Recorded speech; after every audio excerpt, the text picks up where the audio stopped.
सा आगे बढ़ाते हुए मैं आपसे पूछूंगा कि बहुत बार ऐसा होता है, especially when we are talking about social media, जो जजेस हैं उनको क्रिटिसाइज किया जाता है for their judgements, for in fact not for their judgments, but the judgments are not criticized, but the particular person is criticized that he is somebody this, he is somebody that. How should judges deal with it, whether there is some kind of a training, or how do judges deal with this actually?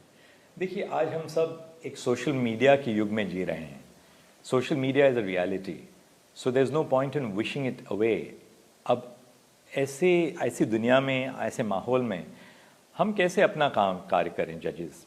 एक तो training की बहुत ज़रूरत है जजेस के लिए, क्योंकि जब हम कॉलेज में पढ़ रहे थे, हम अपनी वकालत कर रहे थे, हम जजेस बन गए थे, we had no social media at that time, and there cannot be any denying the fact that social media in that sense really significantly affects the ability of judges to work and the kind of work which they do, because as you rightly said, the target is never the judgment, the target is the judge.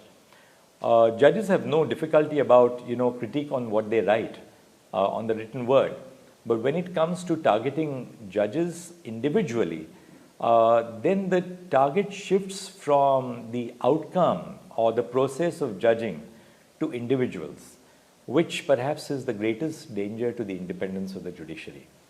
So, 25 or 30 years back, it was postulated that the state, the government, is a threat to the independence of the judiciary. Apart from judicial independence as a function of independence from the government, we have to also be careful that independence of the judiciary can be very seriously affected by these special interest groups which are constantly operating and trying to operate on the whole mind, on the environment in which judges decide cases. So it's important for judges to be cognizant of this. Judges को training देने की ज़रूरत है.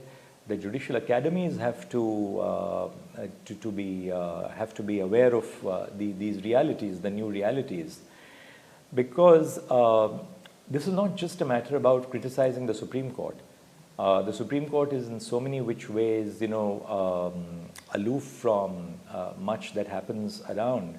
What about the district judges? What about the district judiciary? They don't have the kind of protection with the higher judiciary, the high courts, the Supreme Court have. And what is happening today affects the district judiciary as well. So it's important that we take adequate steps to train, to make the district judiciary aware of it, and to allow them to function fearlessly for the future.